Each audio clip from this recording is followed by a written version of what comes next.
again, which means another Money Moves, and we are live. So welcome back, everybody, to another edition of Money Moves, and this is a part two. It's our first two-parter that we've done, so I'm excited about that. But we're talking about how to build a winning money mindset, financial money mindset. So it's focusing strictly on what we talk about here at Money Moves, which is money, right? So how's it going, Wendy? Going good. Good, I'm excited good. for part two. I know. I'm excited about this, man. This is cool. So before we get started, folks, as always, click that little like or that heart button down below and subscribe and reach out to your friends and let them know we're getting ready to get started. And if you're not already a subscriber, please do so by going out to blackswanmoney.com. And that way you get notified on all the latest videos that we have coming up. But we're going to get started here in just a quick second. So we'll be right back with steps 6, 7, or 5, 6, 7, and 8 on how you can build a winning money mindset.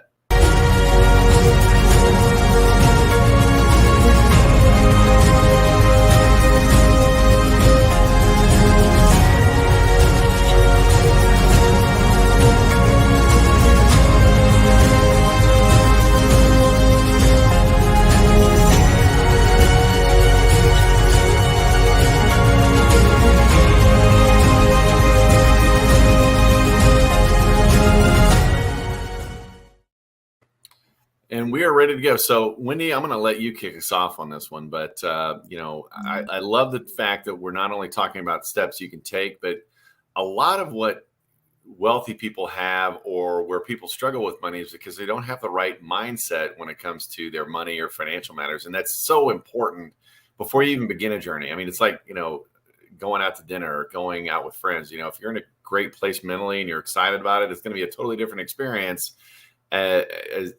as though you're, instead of having like this negative mindset about money or going out with your friends or whatever the case may be, right? If I'm like, oh man, Tom's going to be there, right? I don't want him. It's going to suck. You're going to have a bad time, as opposed to, hey, I'm looking forward to seeing my friends. I haven't seen them in a while. Let's go out and everybody have a good time. Same thing with your money, right?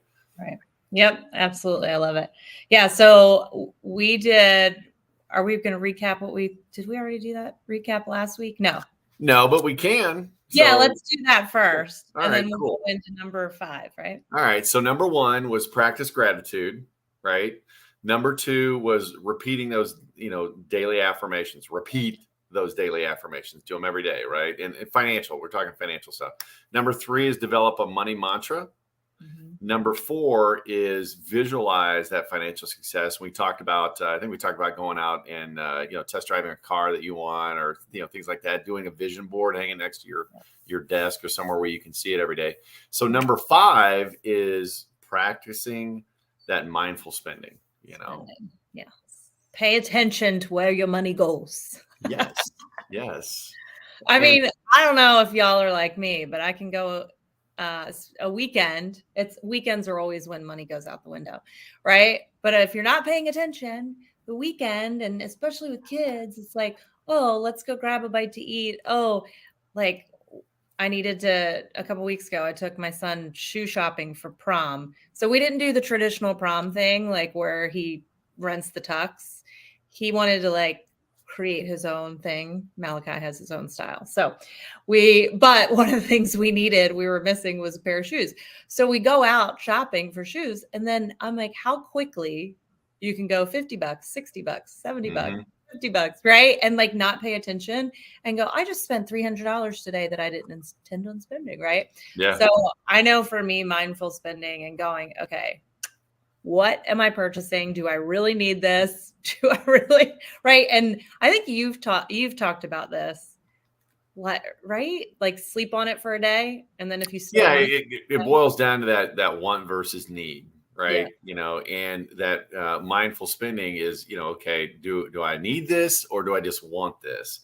Right. And there's a couple life hacks I use, right? Like I'll keep, my credit card. I've got, in my car, I'll keep a credit card in my car, my Visa.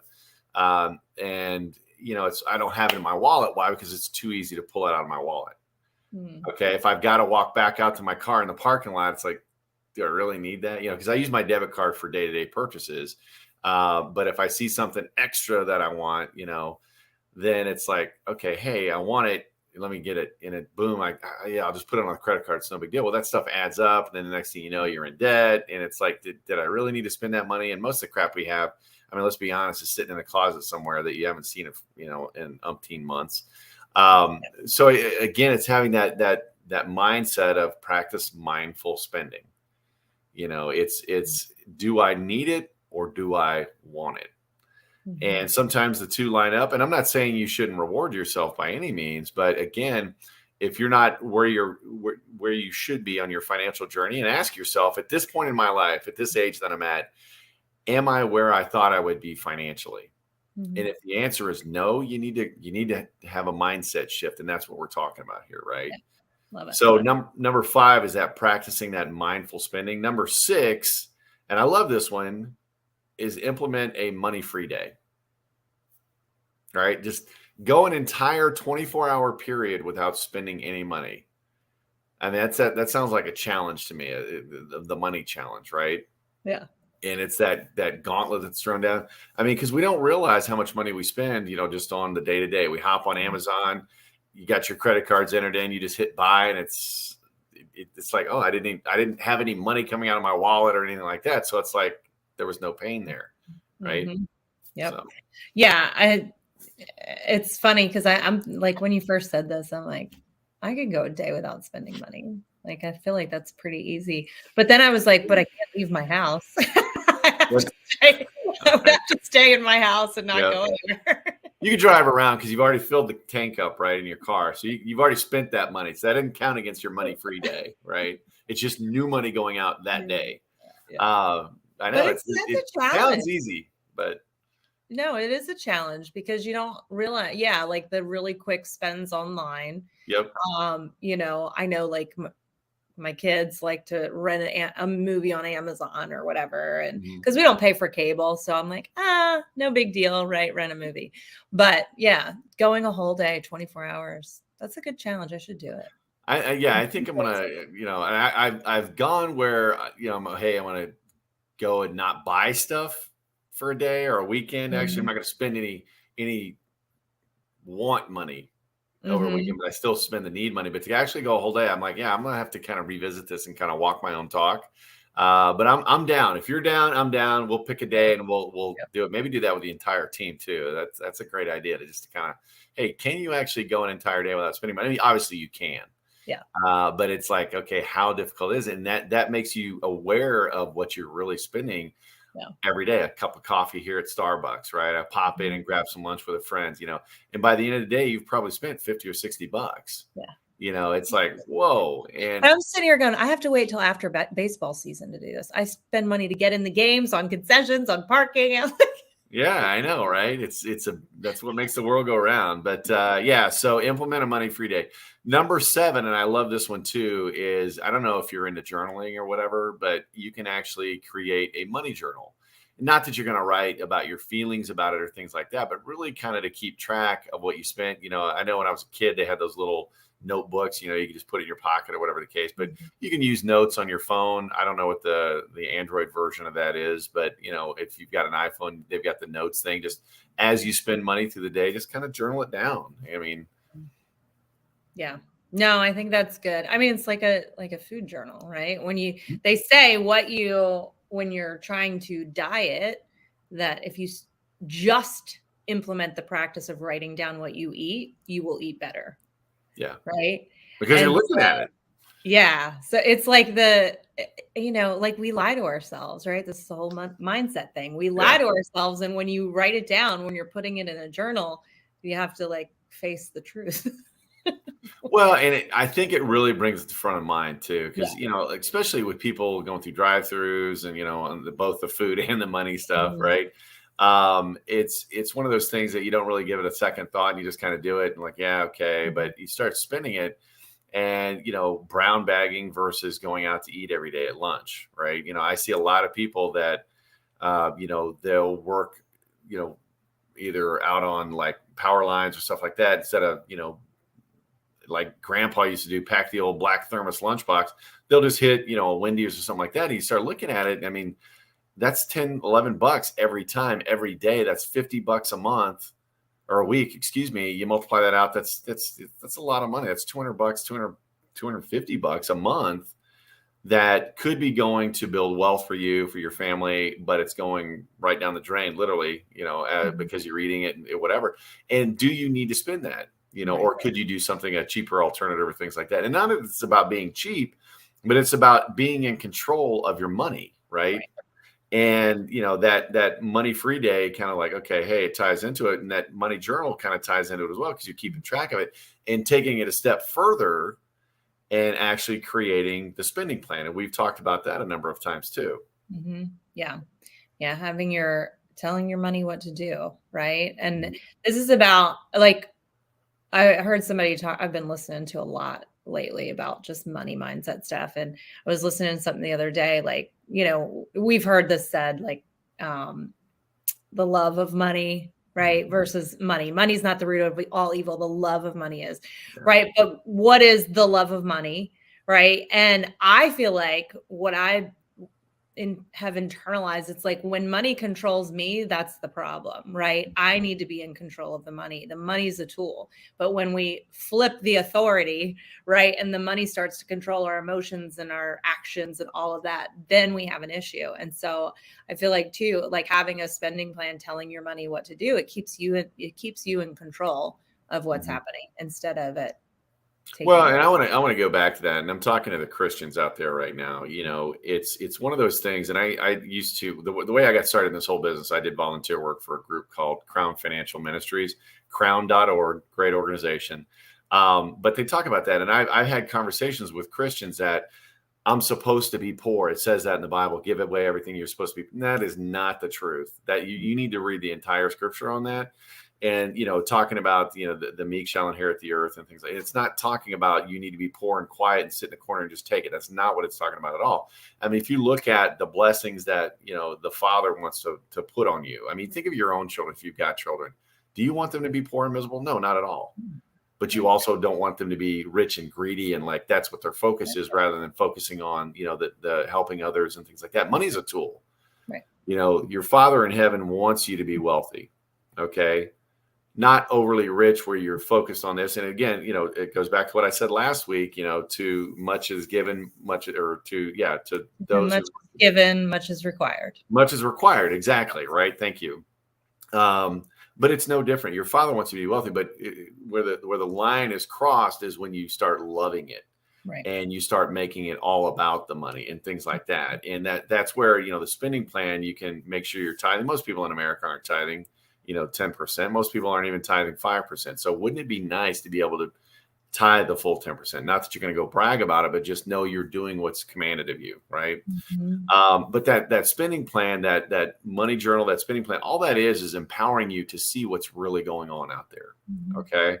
It's like Paul on the road to Damascus. It's going to pull that stuff and make you see what's really going on with your money and how you're really treating that gift that's been given to you, right? Mm-hmm. And that leads me to my next and the final, the number 8, right? So, creating that money journal, that spending plan. But last is practicing generosity. Okay. Again, money is a tool that's been given to you, that's been blessed with you. And if you do these things, I'm not guaranteeing it because I don't want to get in trouble with the SEC or whoever. You guaranteed.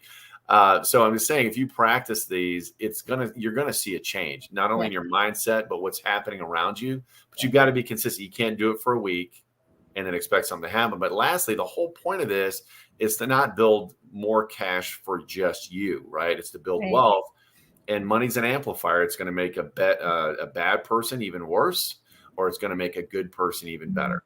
Okay. And I'm hoping that you as a viewer are going to be one of the good people, right? And again, practice generosity. Yeah. I always try and have the visualization of open hands, right? I want open hands for blessings to come in, but then also for them to be able to go back out. And, kind of back to what you were saying about with the Bible, people thinking we're supposed to be poor. The word of God says over and over to feed the poor. And so if you're poor, you're going to have struggle feeding the poor. Right. So, and having that mindset, if it's not just about me being taken care of, right, but it's about how much prosperity can I have in that I can then be a blessing for many others, right? I think like one of the wake up calls I had once back when I started network marketing, Ray Higdon was like, if you only want to make this much so your family's comfortable, you're selfish, right? If you only want to make $10,000 a month so your family can be okay, it needs to be about how can I just keep expanding on my gifts and bring in as much money as possible to then turn around and be a blessing beyond just my family. And I thought, wow, I never thought of it as being selfish to want to not make more money. Does that make sense? Mm-hmm. No, that's the truth. Yeah. But again, that's the whole point of this topic, right? Is the money mindset. Poor people have a certain mindset about money. Middle class have a certain mindset about money, and wealthy people have a certain mindset about money. And that's where you've got to shift your mindset. Again, go back to the question I asked earlier. Is where you're at today financially, is that where you thought you would be by this point in your life? And I'm going to guess that the answer for most of us out there is no, not at all. And a lot of it has to do with some of the actions we've taken, but a lot of it goes even deeper into that money mindset of, scarcity mindset. I can't be generous because I barely got enough to get my own. Okay, well, those kind of things. I'm not developing money. I'm not being a good steward with my money because I'm out there spending it on these frivolous things, on my wants versus needs, or out there I don't have a money journal, so I don't even know where my money is going. That's the case in a lot of points. But again, there's a lot out there, and it all starts with the mindset, but having a specific plan and specific steps on what you can take every day. Would you agree? Yeah, 100%. Love it. So just to recap, let's go through this, and then I got one more thing I'm going to bring up. But number one, practice gratitude. Have an attitude of gratitude about what you do have, right? And the fact that you've got so much opportunity available to you. It's just a matter of taking action. Number two is repeating those daily affirmations, right? Number three is developing that money mantra. And we talked a little bit about that. Number four, visualize financial success. And if you missed that video, go back and watch it because it's good. It ties into this video, this part 2 video. Number five, practice mindful spending. Okay. Number six, implement a money-free day. That's a challenge I think we all need to accept. Just do it one day. See what you can do. And I'd love to hear your comments. Come back to the video and comment below that you did it and what the experience was like. Number seven, create a money journal and take it a step further and develop that into a spending plan. And number 8 is practice generosity. Now, I know that's a lot, and we covered these videos, so we're actually going to take it a step further. So I've actually written a small book. It's an ebook. Don't get all crazy about it, but I've written a small ebook to kind of help you through this. It's about 20 pages, but we're going to have the link, and everybody who watches this video, you're going to get a free download of it. You can actually go and view it, and it's going to kind of take it into a step further where you can actually visualize and see what we're talking about in this and go back. I don't know about you. I love listening and seeing, but I actually want to have an instruction book, if you will, on how you can create a winning mindset. So that's called building a winning money mindset, 8 steps towards your financial success. So it's free. It's out there for you. Again, the whole point of this Black Swan Money channel is to promote this material and help you learn how to get better with your money, because there's a storm coming. I don't know if you've been paying attention to it. And a lot of people are stressed out about, I lost my job. I'm losing my income. Money's so expensive, inflation, groceries, blah, blah, blah, blah, blah. It doesn't have to be that way. Okay. But only if you learn what you need to do and then take action on that is anything ever going to change for you. So we're trying to give you that opportunity. So hopefully if you got some value out of today's show, please click that little like or subscribe or heart button or whatever the case on whatever platform you're at. Make sure you go out to a YouTube channel, blackswanmoney.com, click the subscribe, and make sure you click that bell. That way you know what videos are coming up, and you can share them with your friends and family. And do that for us too. Share this if you got some value. Share it on your social media platform. The whole point of this is let's get the message out there that it doesn't have to be a stressful money situation for you. Everybody have a great day. Thank you very much for being here. We'll see you next week on another exciting Money Moves. And Wendy, as always, it was awesome to see you on here. You too. All right.